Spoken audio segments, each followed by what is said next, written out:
আসসালামু আলাইকুম প্রিয় বন্ধুরা। আমি এখন মেঝো কুমার রবীন্দ্র নারায়ণ রায় ওনার দরবারে আছি।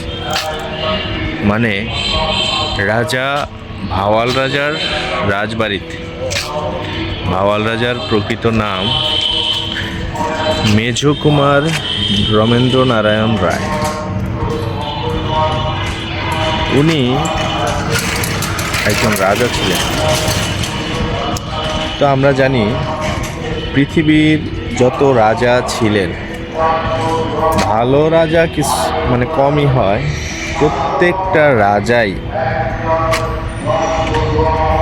গরিবকে শোষণ করে বড় হয়েছে, রাজা হয়েছে, বা রাজা হওয়ার পরে গরিবদেরকে শোষণ করছে।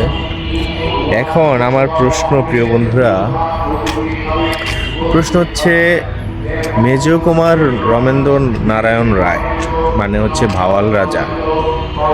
ভাওয়াল রাজার জন্ম 1884 সালে। উনি মারা গেছেন 1946 সালে। ওনার বয়সটা যদি আমি হিসাব করি 62 বছর হয়। এখন একজন মানুষ 62 বছর বয়স, তার জায়গা সম্পত্তি এত যে উনি এগুলি ভোগ কইরা মইরা যেতে পারলেন না। একজন মানুষের কত সম্পদ থাকা উচিত? কত সম্পদ হইলে একটা মানুষ পৃথিবীতে ঠিক মতে বাঁচতে পারে, খায়া দায়া চলে যাইতে পারে? কত সম্পদ হইলে একটা মানুষ দুনিয়াতে জীবিকা নির্বাহ করতে পারে? এইটা আমার প্রশ্ন, প্রিয় বন্ধুরা।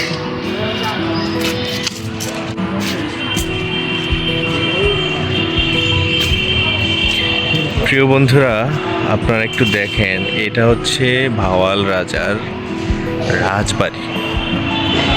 এই বাড়িটা শুধু, এইটা বাড়ি মানে রাজদরবার আর কি। এটা শুধু রাজদরবার। আমার জানা মতে আশেপাশের যত জায়গা সম্পত্তি আছে হচ্ছে ভাওয়াল রাজার। এইগুলি উনি গরিবদেরকে শোষণ করে উনি এগুলি জমা করছে। উনি কিন্তু এগুলি ভোগ করে যাইতে পারে না। ও সেগুলি ভোগ না করার কারণও আছে অনেক। কারণ গরিব বেমাইরা কেউ কোনো দিন টিকা থাকতে পারে নাই। প্রিয় বন্ধুরা, আপনার একটা মানুষ 60 বছর বাঁচলে, বর্তমানে মানুষের গড়ায়ু 60 বছর, 62, 63, 65, 55, এটা হচ্ছে গড়ায়ু। তো রাজাদের আমলে একটু বেশি ছিল। এখন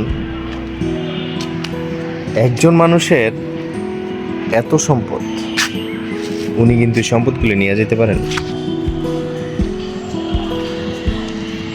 উনি এই সম্পদ ভালোভাবে ব্যবহারও করে যেতে পারে না। এগুলি ফালায় রেখেই মারা গেছে। তাইলে এত সম্পদ দিয়ে লাভ কি, প্রিয় বন্ধুরা? এত সম্পদ থেকে কি লাভ?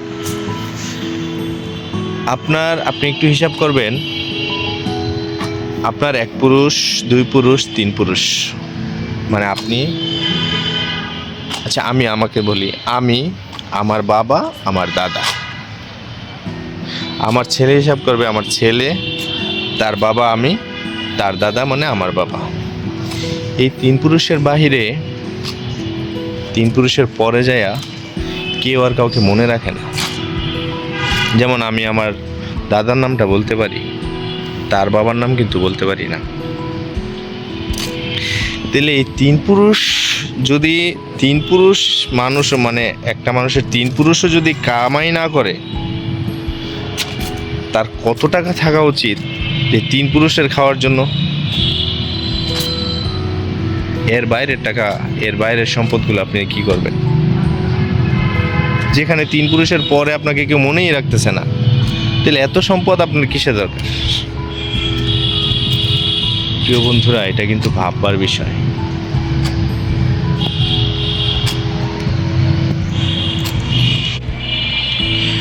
প্রিয় বন্ধুরা, আমি মানুষের মুখে শুনছি এই ভাওয়াল রাজার রাজদরবারের সামনে দিয়া মানুষ জুতা পায়ে দিয়ে হাইটা যেতে পারে নাই,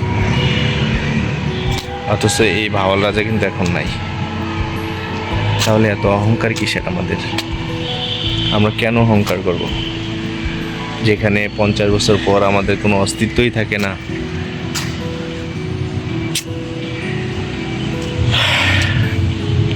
প্রিয় বন্ধুরা, আমাদের যতটুকু দরকার আমরা শুধু ততটুকুই রাখবো, ততটুকু হইলেই আমাদের হয়। এইরকম অট্টালিকা বানায়া রাইখা যাওয়ার কোনো মানেই হয় না।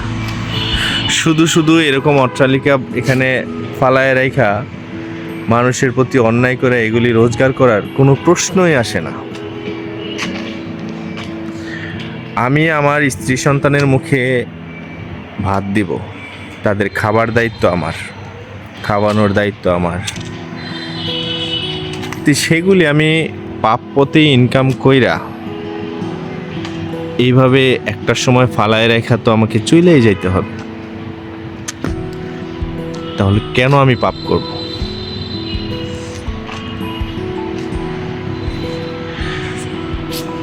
প্রিয় বন্ধুরা,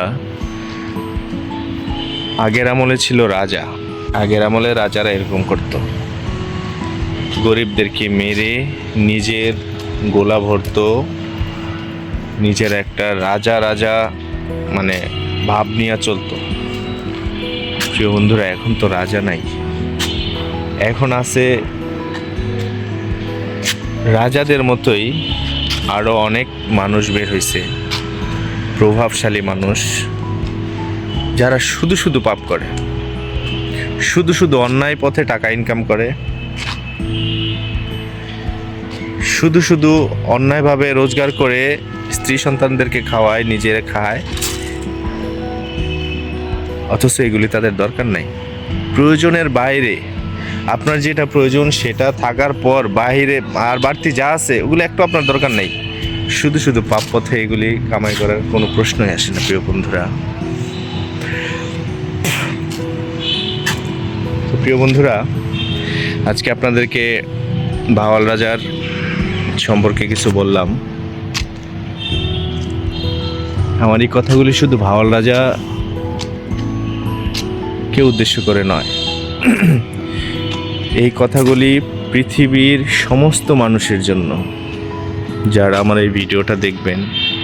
আমি অবশ্য কথাগুলি গুছায় বলতে পারি না, আমি আমার মনে যা আসছে আমি তাই বলছি। প্রিয় বন্ধুরা, আপনার কেউ আমার কথায় দুঃখ পাবেন না। সবাই আমার জন্য দোয়া করবেন, ভালো থাকবেন। আসসালামু আলাইকুম।